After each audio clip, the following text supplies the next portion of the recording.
Bene, siamo giunti quasi alla fine di questo trofeo Ventimiglia.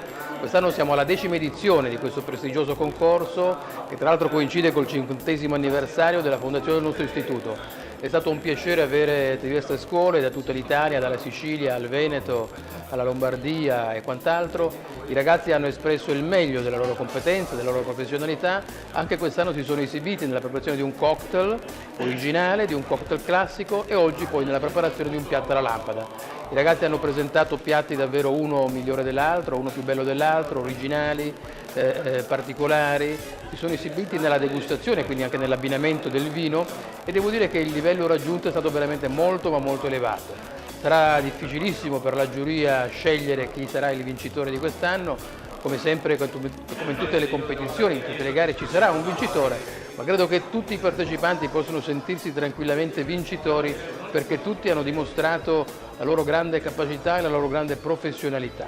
Un grazie quindi a tutte le scuole che hanno partecipato, agli insegnanti che hanno preparato questi allievi e soprattutto alla passione che hanno dimostrato, che sicuramente accompagnerà loro nel loro futuro, che ci auguriamo sia sempre pieno e ricco di gioie e di soddisfazioni professionali.